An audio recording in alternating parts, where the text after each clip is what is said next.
क्या मैं पूछ सकता हूं कि जसप्रीत बुमराह को फिर से इंजरी कैसे हो गई है? नहीं। मेरे पूछने ना पूछने से क्या फर्क पड़ता है जी। सच तो यही है कि बूम बूम बुमराह के लेफ्ट नी में फिर हो गया है बूम बूम। मेरा मतलब है उनके लेफ्ट नी में निगल मार दा। मेरा मतलब निगल आ गया है भाई, जिसकी वजह से वो हो गए हैं श्रीलंका की सीरीज से बाहर और उनकी जगह बीसीसीआई ने फोन की घंटी बजाई है जम्मू एंड कश्मीर के आकिब नबी को। और अगर आप आकिब नबी को नहीं जानते हैं तो हम बैठे हैं ना, हम किस काम के लिए बैठे हैं? नबी भाई का सारा लेखा जोखा और टीम इंडिया क्यों इतना टूट फूट रही है, सब डिस्कस करेंगे इस वीडियो में।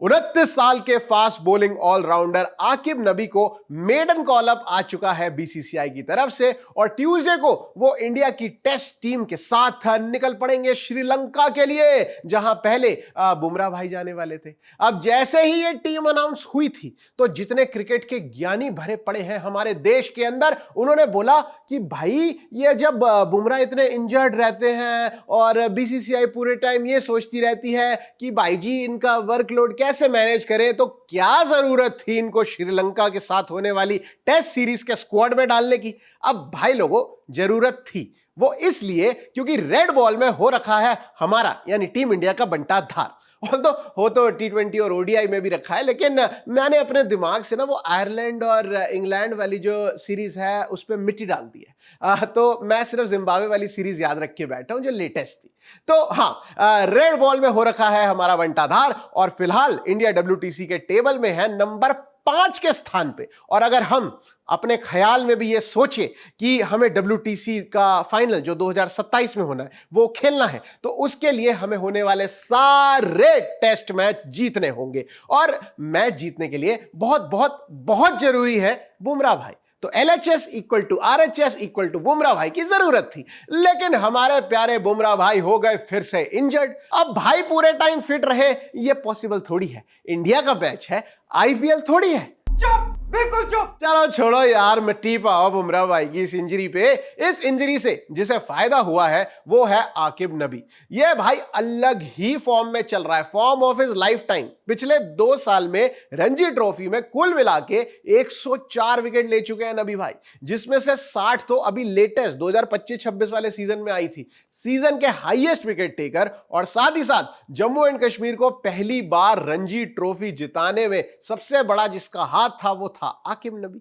2024-25 के सीजन में भी इन्होंने 44 विकेट्स निकाल के सेकंड हाईएस्ट विकेट टेकर की उपाधि ली थी। और भाई हाल ही में जब इंडिया ए श्रीलंका गई थी 2 टेस्ट मैचेस के लिए, तो वहां पे भी नबी भाई ने 6 विकेटें निकाली थी। और अगर नबी प्लेइंग 11 में इस सीरीज में अगर अपनी जगह बना लेते हैं तो वो पहले प्लेयर बन जाएंगे जम्मू एंड कश्मीर से जिन्होंने टीम इंडिया के लिए टेस्ट मैच खेला होगा।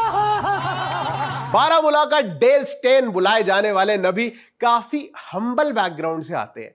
जब तक उन्होंने अपना पहला डोमेस्टिक मैच नहीं खेला था, उनके फादर क्रिकेट के सपोर्ट में थे ही नहीं। वो एक्चुअली डॉक्टर बनाना चाहते थे अपने लड़के को, लेकिन नबी भाई टस से मस नहीं हुए। स्पाइक्स तक उन्होंने एक सीनियर खिलाड़ी से मांगे थे जब ट्रायल्स थे, और जब वो सिलेक्ट हो भी गए तो भी अपना पहला सीजन अपने दोस्त से उधार पे मांगे हुए जूतों से उन्होंने खेला था।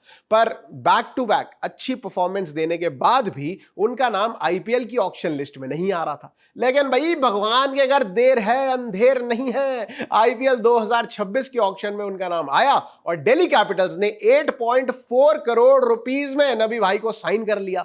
ऑल्दो IPL में 5 मैचों में एक भी विकेट नबी ने नहीं निकाली, लेकिन आई होप रणजी जैसी परफॉर्मेंस जो थी वो श्रीलंका के खिलाफ हमें देखने को मिले। ये बड़ी अच्छी बात कही आप। खैर, फास्ट बॉलिंग ऑलराउंडर्स की बात करें तो फ्रेजाइल टैग के साथ आने वाले नीतीश कुमार रेड्डी के क्वाड्रिसेप्स, जो मैं बोल भी नहीं पाता, वहां पे इंजरी हो रखी है। और अगर आप उन्हें ऑलराउंडर मानते हो, गौती भाई के फेवरेट हर्षित राणा, तो वो भी मेरा भाई अपनी हैमस्ट्रिंग खिंचवा कर बैठा है। और हाँ, हैमस्ट्रिंग से याद आया, गौती भाई के जो सेकंड फेवरेट है यानी वॉशिंगटन सुंदर, वो भी हैमस्ट्रिंग इंजरी के चलते पहले टेस्ट मैच से तो देखो बाहर है। तो कुल मिला के एक ही फास्ट बॉलिंग ऑलराउंडर है इंडिया के पास और वो है अपने आकिब नबी। एक बार फिर पेस अटैक का सारा बोझ डीएसपी सिराज साहब के मजबूत कंधों पर आ चुका है, जिनके साथ देने के लिए जो है वो टीम में प्रसिद्ध कृष्णा है और उनके साथ साथ गुरनूर बरार भी है। और नबी एक लौते ऐसे खिलाड़ी नहीं है जिनको फोन आया है बीसीसीआई की तरफ से, उसके अलावा सारांश जैन भी है जिनको स्क्वाड में शामिल किया गया है। और जय हिंद करते हुए 15 अगस्त को यह स्क्वाड भिड़ेगा श्रीलंका से 2 मैच की टेस्ट सीरीज में।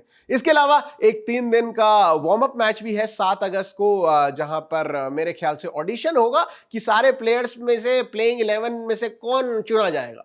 तो जाते जाते एक बार स्क्वाड भी आपको बता देते हैं। शुभमन गिल कप्तान है, केएल राहुल जो है वो उप कप्तान है, यशस्वी है टीम में, ऋषभ पंत है, ध्रुव जुरेल है, देवदत्त पडिक्कल है, रविंद्र जडेजा है, कुलदीप यादव है, मानव सुथर है, सारांश जैन है, गुरनूर बरार है, प्रसिद्ध कृष्णा है, मोहम्मद सिराज है, आकिब नबी और साई सुदर्शन है विद अ स्टार। मेरा मतलब है टर्म्स एंड कंडीशन अप्लाई। अबे साले मेरा मतलब है सब्जेक्ट टू फिटनेस है जी।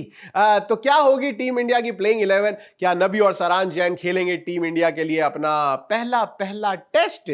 जो भी हो कमेंट्स में डाल दो। और हाँ भाई, पता है दोनों साथ आया करो वरना मत आया करो, मजा नहीं आ रहा, तीनों साथ आया करो, लेकिन जब कोई ना हो तो भाई अकेला तो आना पड़ेगा ना जी।